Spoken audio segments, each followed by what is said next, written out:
Satu teman saya tanya seperti ini, Beb, kira-kira Mekah sama Madinah lebih mulia mana? Atau Ka'bah dengan Gusti Kanjeng Nabi lebih mulia mana? Kok suasana ini kok sangat lain? Kita di Mekah seperti itu, semangatnya ibadah luar biasa, tetapi masuk ke Madinah suasana sejuk, damai, tenang, orang-orangnya juga dermawan semua. Apa yang membedakan seperti itu? Kira-kira Ka'bah sama Rasulullah lebih mulia mana? Pusat agama kita ada di Mekah, khususnya ada di Ka'bah. Itu dibandingkan dengan makomnya Rasulullah lebih mulia mana? Saya berpikir sekitar 5 menit. Kira-kira lebih mulia mana ya? Seperti itu. Terus saya teringat salah satu hadis qudsi di mana Allah Subhanahu wa taala memberikan bersabda, berkata kepada Nabi Muhammad, laulaka ya Muhammad, kalau tidak karena kamu wahai Muhammad, maka saya tidak akan ciptakan semua ini. Kalau tidak ada Nabi Muhammad, enggak ada Mekah. Kalau nggak ada Nabi Muhammad, nggak ada dunia. Kalau nggak ada Nabi Muhammad, nggak ada surga dan neraka. Berarti yang paling mulia di antara semua, di antara makhluk adalah Nabi Muhammad Shallallahu Alaihi Wasallam. Saking mulianya nama Nabi Muhammad, sampai-sampai nama Nabi Muhammad digandeng langsung dengan namanya Allah. La ilaha illallah Muhammadur Rasulullah. Allahumma sholli ala Muhammad. Lah kok malah akhir-akhir ini ada komedian yang dari Lampung yang menghina nama Nabi Muhammad, sampai-sampai dia mengatakan nama itu tidak pengaruh seperti itu. Justru nama yang paling baik Muhammad itu yang paling banyak ada di penjara. Itu kira-kira pelecehan apa mboten? Al-Imam Muhammad Al-Busiri yang menciptakan Qasida Burda Maulaya sholli wa sallim iman abada, sampai terakhir beliau mengatakan, saya mengandalkan keselamatan saya ketika pada hari akhirat dengan nama saya. Kenapa? Namanya adalah Muhammad. Berarti orang yang namanya Muhammad insya Allah selamat. Orang yang namanya Muhammad insya Allah selamat masuk surga. Bagaimana ada orang yang namanya Muhammad kok jadi maling? Ya yang masuk surga namanya saja. Orangnya tetap dikebuhi, betul nggih? Nah, itulah adalah keadilan Allah Subhanahu wa taala. Allahumma sholli ala Muhammad. Dengan terinspirasi dengan Nabi Muhammad sallallahu alaihi wasallam, ya, maka saya akan 1 jam ke depan akan memberikan tausiah. Mudah-mudahan jenengan dengan saya diberikan keikhlasan oleh Allah, yang ceramah ikhlas, yang mendengarkan ikhlas, sama-sama ikhlas, menjadi ilmu yang barokah, manfaat, maslahat di dunia wal akhirah. Amin Allahumma amin. 1 jam ke depan saya akan memberikan tausiah, 45 menit tausiah dan 15 menit adalah pertanyaan. Pertanyaan pertama akan mendapatkan air barokah. Air yang didoakan, mudah-mudahan orang yang meminum air ini panjang umur, sehat, selamat. Itu yang pertama. Yang kedua, pertanyaan kedua akan mendapatkan air barokah plus mendapatkan salah satu yang ada di kantong saya. Tapi yang jelas bukan HP. Jarang loh Pak, kiai sing wani torok ini jarang loh Pak. Pertanyaan ketiga lebih berharga lagi, akan mendapatkan air barokah yang telah didoakan plus salah satu yang ada di antara kantong saya. Ini berhubungan dengan Mekah dan Madinah. Insya Allah tiket umroh. Tapi ketemu saya di Mekah ya. Dengan berangkat sendiri, ketemu saya di Mekah deh. Amin Allahumma. Jarang dia yang wanita merok seperti jarang. Apanya? Tiketnya? Oh betul. Ya, yang pertanyaan terakhir yaitu hadiah umroh gratis. Jangan berangkat, nanti ketemu saya di Allahumma sholli ala Muhammad. Saya akan memberikan sesuatu yang ada hubungannya dengan Rasulullah, yang tertulis di kitab ini, yang sering jenengan baca kitab tiba ini kan, kitab tiba yang sering jenengan baca. Pertanyaannya tidak lepas, tidak keluar dari apa yang saya ceramahkan seputar salah satu tokoh, jenengan catat, atau nanti ada beberapa poin jenengan catat. Saya bertanya, ada berapakah ini ciri-ciri ini, dan sebutkan, dan disebutkan ada 3 umpamanya, sebutkan 1, 2, 3. Kalau bisa menjawab akan mendapatkan hadiah yang telah saya sebutkan. Mohon ibu-ibu panitia minta 3 aqua, 3 air mineral. Kalau di itu kan aqua semua bu ya, beli aqua semua. Ya, 3 air mineral.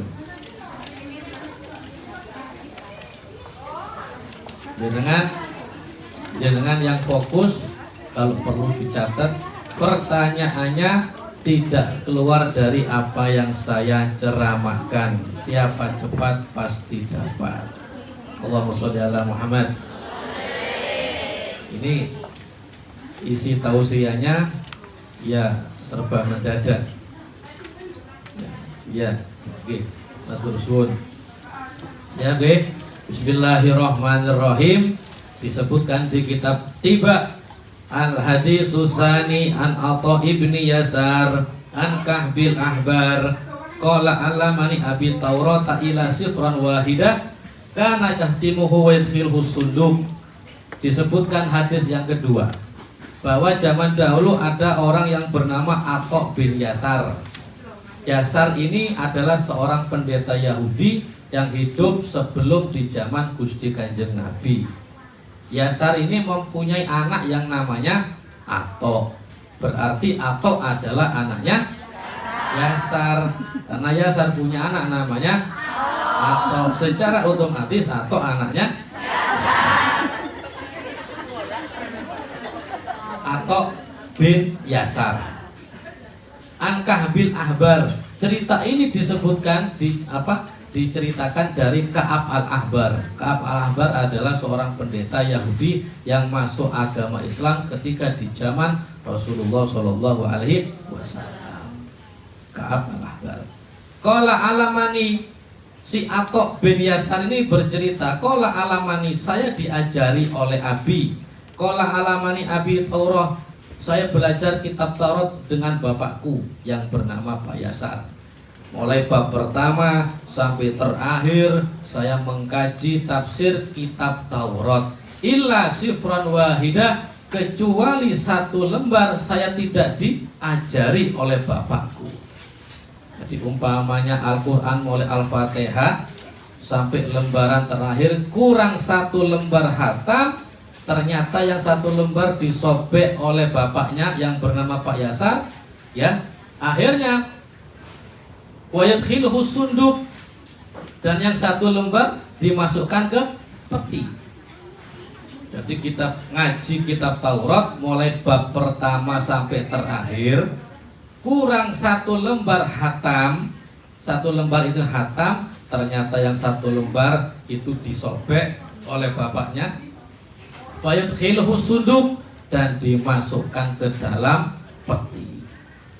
Maka di dalam hatinya Atha ini kan bertakon-takon, ya kan? Bertanya-tanya, loh kenapa? Apa yang terjadi? Saya ngaji kitab Taurat kurang 1 lembar, yang 1 lembar disobek dan dimasukkan ke dalam peti. Pasti ini ada sesuatu yang rahasia.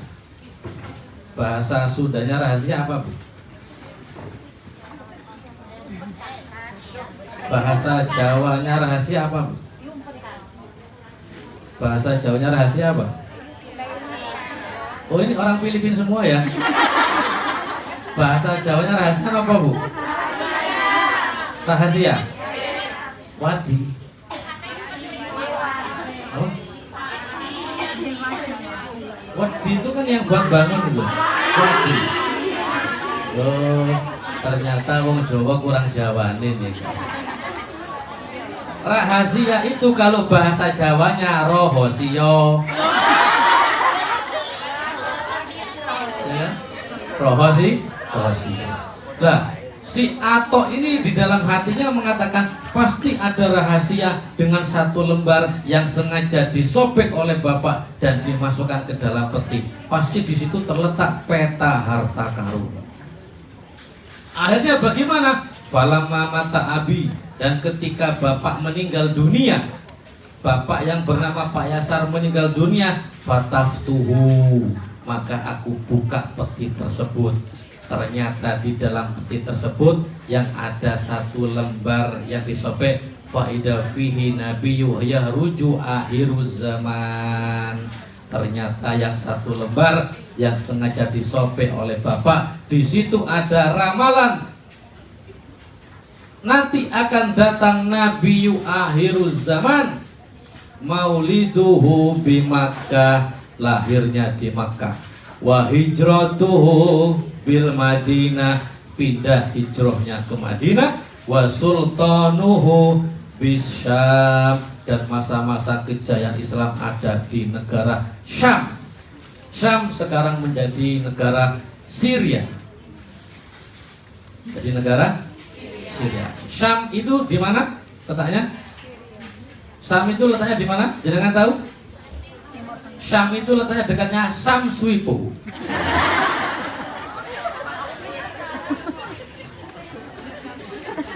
Itu dicatat itu. Syam letaknya dengan Samsuipo. Oh, ternyata yang satu lembar tersebut sengaja disembunyikan oleh bapak. Ternyata di situ ada ramalan Nabi akhir zaman yang bernama Muhammad, yang lahir di Makkah, yang hijrah ke Madinah, dan masa-masa kejayaan Islam ada di negara Syam. Dan itu sudah ada sebelum Nabi Muhammad SAW lahir. Ini yang diceritakan oleh Atok bin Yasar. Sekarang apa bedanya Mekah dan Madinah? Mudah-mudahan jenengan bisa ziarah Mekah dan Madinah. Allahumma yassir lana umurana. Ya Allah, permudahkanlah urusan kita. Umuran dunia wal akhirah. Urusan dunia dan akhirah. Wa yassir lana, dan mudahkanlah kita ya Allah ziarah Makkah wal Madinah, supaya bisa ziarah ke Mekah dan Madinah. Wa yassir lana, dan mudahkanlah ya Allah ziarah Nabi Muhammadin sallallahu alaihi wasallam, ziarah ke makam Nabi Muhammad sallallahu alaihi wasallam, li adail haji wal umrah, untuk menunaikan haji dan umrah, bisihati wal afiyah, dengan sehat dan afiyah, wassalamah wassa'adah, dengan selamat dan keberuntungan. Amin Allahumma amin.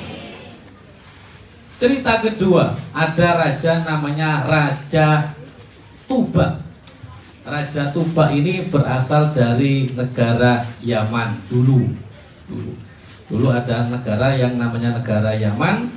Di situ sebelum Rasulullah lahir, di situ ada raja yang bernama Raja Tuba. Yaman, ya. Jangan tahu di mana itu Yaman? Yaman itu dekatnya Yaumati. Betul kan? Dekatnya Yaumati, Yaman. Jauh sebelum Rasulullah SAW lahir. Di situ ada ada yang namanya raja yang bernama Raja Tuba. Raja Tuba ini berangkat dengan 100 ulama ahli agamanya, tur antar negara ke negara yang lain, menuju ke negara ini. Beliau dihormati. Kenapa? Karena beliau adalah seorang raja. Ketika beliau masuk ke Mekah, ternyata orang-orang Mekah tidak menghormati Raja Tuba tersebut. Akhirnya Raja Tuba mengatakan kepada para ulama yang 100 orang, wahai ulamaku, kenapa kok saya masuk di sini nggak dihormati? Sedangkan saya masuk ke beberapa negara Arab saya dihormati, tapi ketika saya masuk ke kota Mekah saya tidak dihormati. Kata para ulama, oh begini raja, begini raja. Di sini ini kotanya kota lain. Ini adalah kota Mekah. Orang di sini ini merasa terhormat. Orang Mekah ini tidak biasa mengunjungi daerah lain, tapi daerah lain yang mengunjungi ke sini.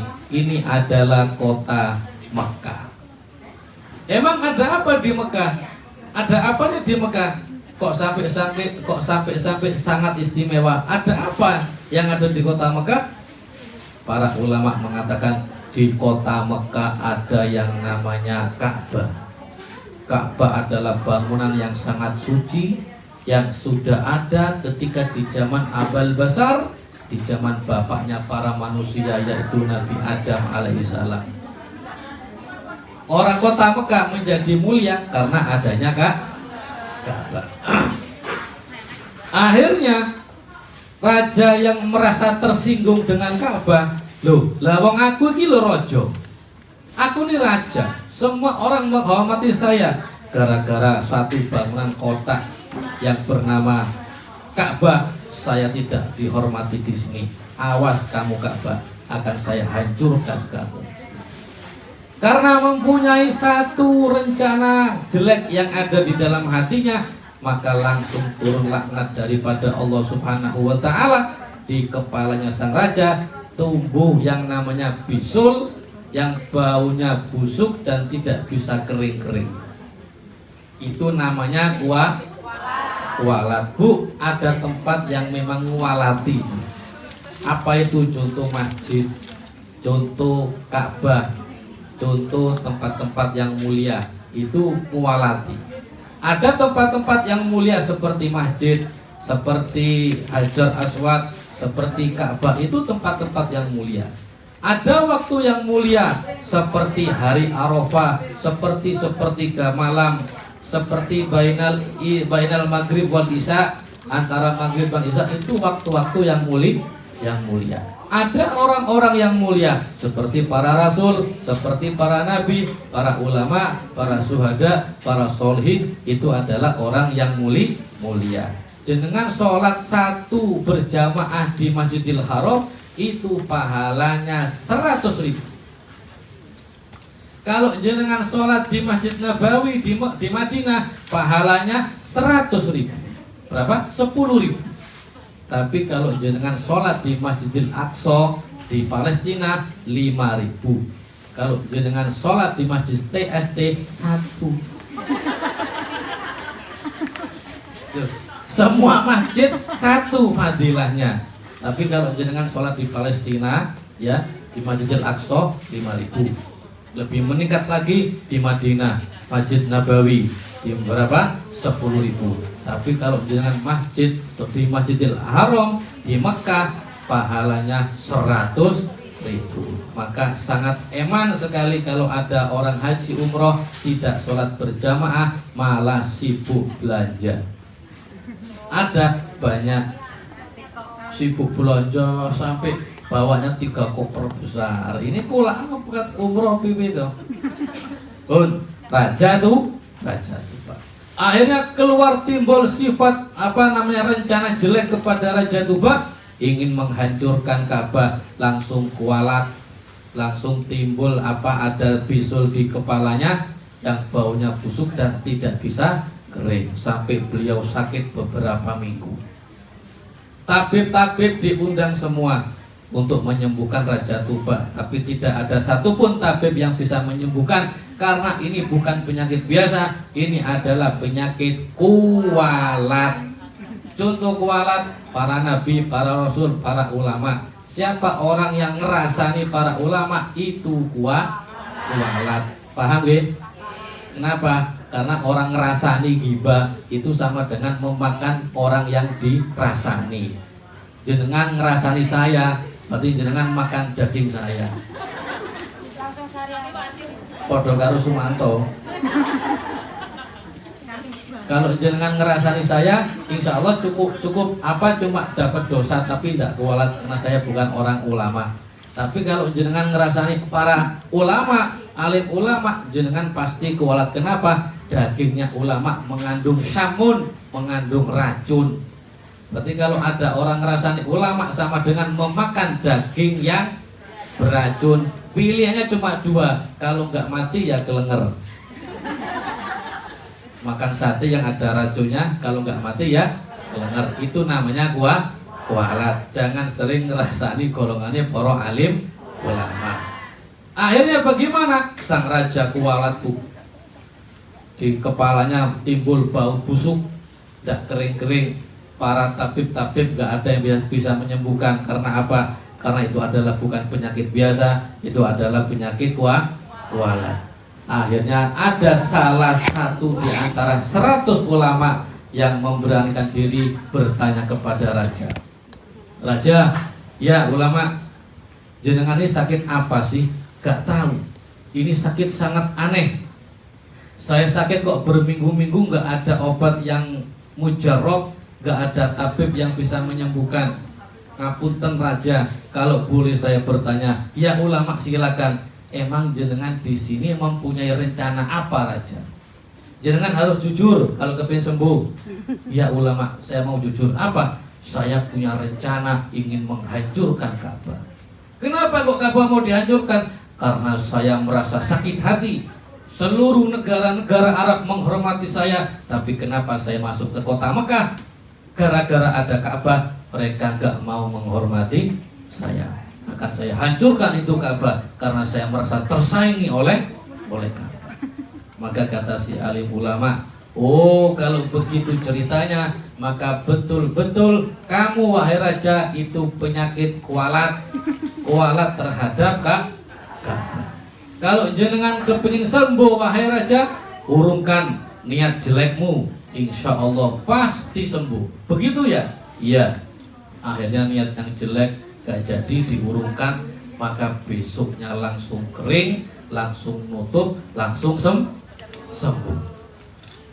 Begitu sembuh, karena dia acaranya tur antara negara ke negara, kota ke kota. Begitu sembuh di kota Mekah, mari ulama, saya sudah sembuh.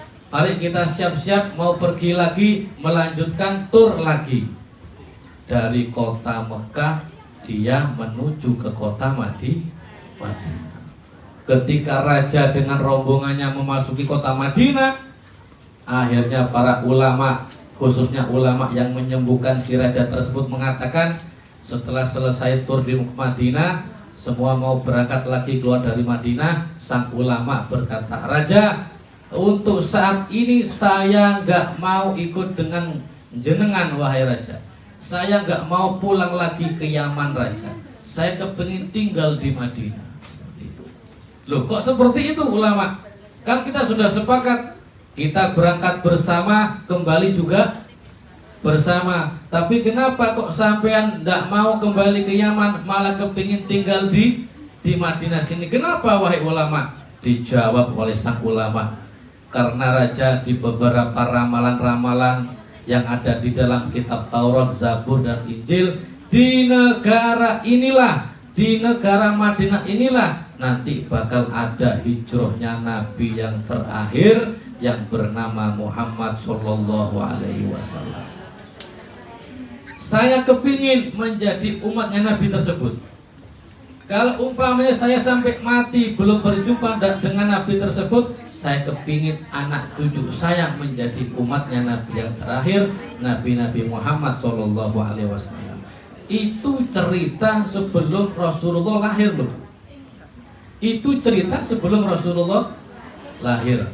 Maka dengan izin dari sang raja, raja mengizinkan sang ulama satu tadi itu tidak kembali pulang ke negara Yaman, tetapi tinggal sampai mati di negara Madinah. Akhirnya bagaimana?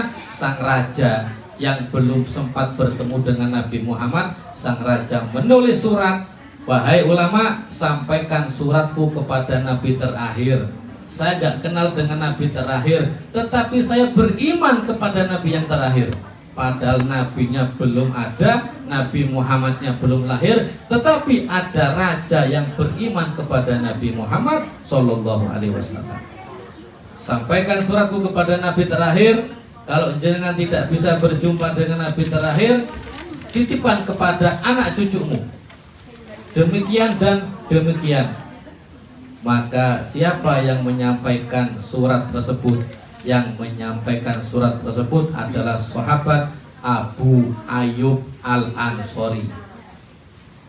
Yang menyampaikan surat dari Raja Tuba itu berselang beberapa ratus tahun adalah sahabat Abu Ayyub Al-Ansori.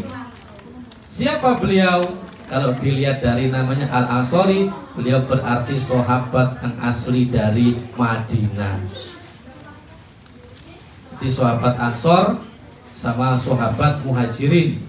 Sahabat Muhajirin, sahabat yang dari Mekah. Sahabat Ansor, sahabat yang dari Madinah. Siapa beliau Abu Ayyub Al-Ansori?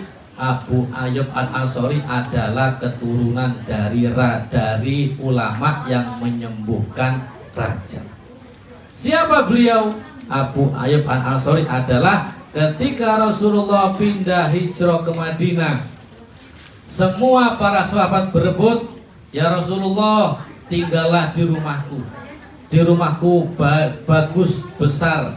Ya Rasulullah, tinggallah di rumahku. Semua sahabat berebut untuk ditinggali oleh Rasulullah, tetapi Rasulullah semakin bingung untuk menentukan pilihan di mana saya harus tinggal.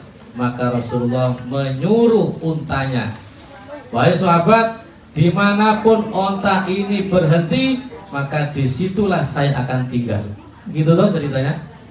Maka Rasulullah menyuruh untanya, unta berjalan terus, dan unta berhenti di rumahnya Abu Ayyub Al-Ansori. Berarti yang ditinggali oleh baginda Rasul di Madinah rumahnya sahabat Abu Ayyub Al-Ansori. Padahal rumahnya tidak bagus loh, Bu. Rumahnya tuh tidak ada wifi-nya, rumahnya tidak ada AC-nya, tidak ada liftnya, tidak ada TV-nya. Memang belum ada. Tapi kenapa rumahnya nggak bagus malah dipilih oleh Rasulullah, ditinggali oleh Rasulullah? Para sahabat bertanya, wahai Abu Ayyub, rumah kamu itu rumahnya tidak bagus, rumahmu jelek. Tapi kenapa kok rumahmu dipilih oleh Rasulullah untuk ditinggali? Apa rahasianya? Abu Ayyub mengatakan, ketika saya membangun rumah ini, saya berniat, ya Allah, saya berniat membangun rumah untuk persinggahan Nabi akhir zaman. Jadi memang betul innamal a'malu. Hadis itu, Bu, ketika Rasulullah mengatakan hadis itu innamal a'malu binniyat, itu ketika masa-masa hijrah dari Mekah menuju Madinah. Dan hadis itu dikenal dengan hadis Ummu Qis, ibunya Qis. Ummu Qis, ibunya Qis. Maksudnya gimana? Hadis itu terkenal hadis seorang sahabat yang ikut hijrah dengan Rasulullah, tapi niatnya bukan karena Rasulullah, niatnya bukan karena Allah, niatnya mengejar janda. Lihat, jandanya bernama Ummu Qis, ibunya Qis. Tadi janda tersebut punya anak perempuan namanya Qis. Tadi jandanya disebut Ummu Qis. Ya kan? Berarti bagaimana? Si sahabat ini mendengar, oh, janda idolaku dia ke Madinah bersama dengan Rasulullah. Saya mau ikut hijrah. Kenapa? Karena idolaku bersama dengan Rasulullah ke Madinah. Hijrahnya enggak karena Allah, hijrahnya enggak karena Rasulullah. Walaupun sama-sama satu rombongan dengan Rasulullah, sama-sama berjalan, sama-sama naik unta, sama-sama asal Mekah, dan sama-sama tujuan Madinah, niat yang membedakan, maka tidak ada pahalanya. Sama dengan orang haji dan umroh, satu Garuda, naiknya sama, pesawatnya sama, bayarnya sama, tapi niatnya nggak sama, hasilnya juga ya. Walaupun hijrah bersama dengan Rasulullah, niatnya nggak karena Allah, nggak karena Rasulullah, karena mengejar si janda Mukis tadi, maka dia tidak mendapat ridho Allah dan Rasulullah, hanya mendapatkan jandanya saja. Hah? Janda selalu terdepan, ya. Mendapatkan jandanya. Lah, bapak-bapak ini mrene buat rondo mobil.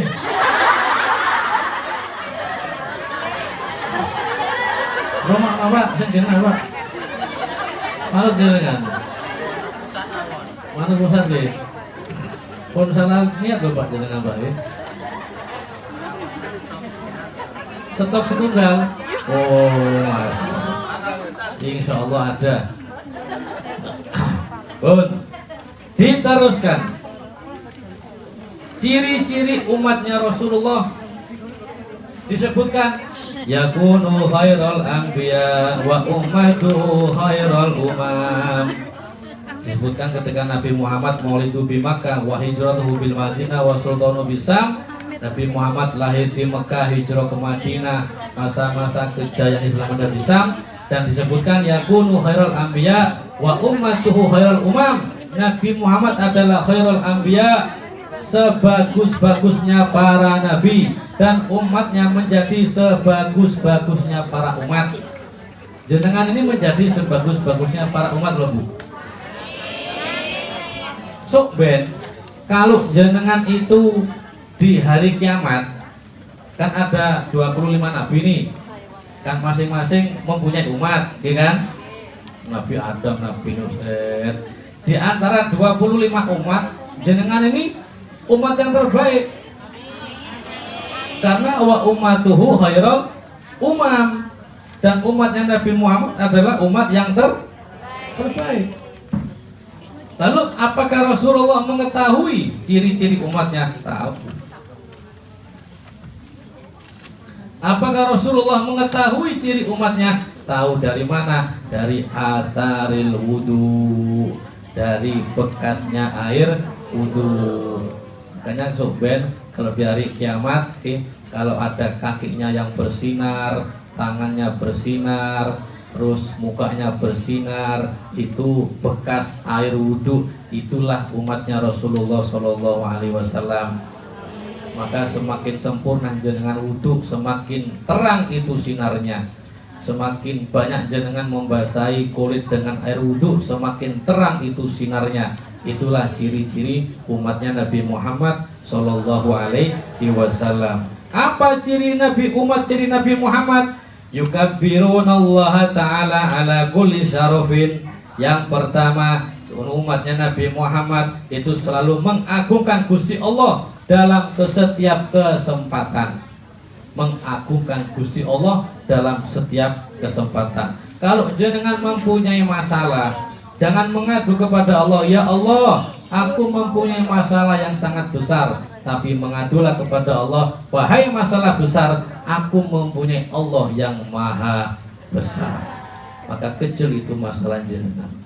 Tapi kalau jenengan membatasi kekuasaannya Gusti Allah, maka jenengan nggak ada apa-apanya. Sampean umpamanya mau haji, tapi tidak punya duit, terus sampean membatasi kekuasaannya Allah hanya di duitnya jenengan tok. Kalau saya sih tidak mungkin haji umpamanya, karena saya ini ya uang nggak punya, utang banyak, uang nggak punya, majikan seret kasih gaji umpamanya. Kalau saya mau haji kayaknya nggak mungkin. Itu salah. Allah ini maha kuasa. Kalau Allah sudah memanggil jenengan untuk ke tanah suci, apapun jalannya pasti jenengan berangkat. Di Gondang Legi itu Bu, di rumah saya di Gondang Legi. Ya, ada rumah sakit namanya RSI, Rumah Sakit Islam Gondang Legi. Di situ ada orang namanya Pak Mujiono, bukan Mujiono, Pak Margono. Pak Margono ini tukang beca. Ini salah satu contoh kuasanya Gusti. Pak Margono ini tukang beca. RSI mengadakan undian. Siapa yang berobat ke RSI akan diberikan kupon berhadiah umroh gratis. Zaman dulu bukan umroh, haji. Itu sekitar tahun 90-an. Siapa yang berobat ke RSI akan mendapatkan kupon haji gratis. Si Pak Margono, si tukang beca, dia itu sakit gigi. Sakit gigi berobat ke RSI untuk mencabut gigi. Ketika diperiksa, giginya dicabut, dapat kupon. Lah kok dilalahnya pepak, Bu? Gara-gara sakit gigi dapat kupon, dia diundi cocok berhadiah haji gratis. Maka dia haji gratis, pulang dari haji dipanggil Pak Kaji loro untu.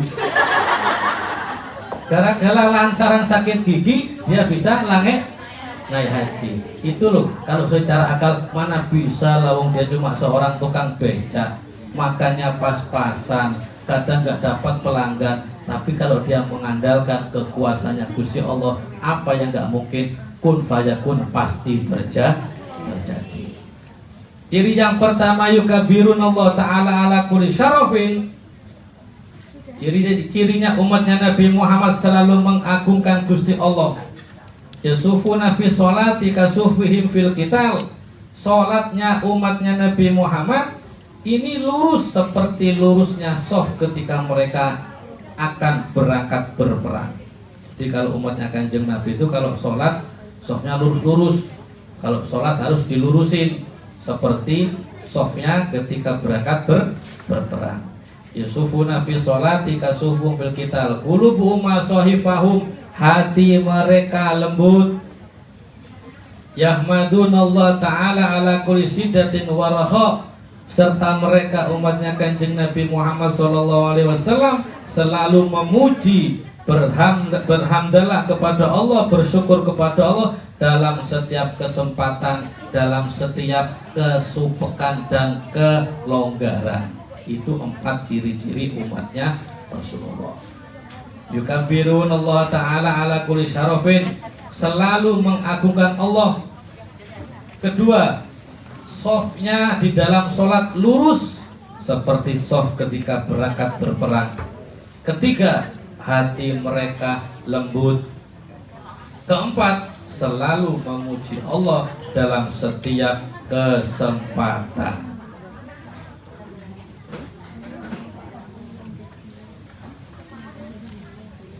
Nah, ini yang terakhir, nasib kita kelak pada hari kiamat disebutkan ada 3 nasib. Tidak tahu kita terdapat nasib yang mana ini, tidak tahu. Apa nasib yang beruntung atau nasib yang kurang beruntung, maka akan dilanjutkan setelah sorban berkeliling pada hari ini. Ya, dan dikeliling apa? Oh, belum siap.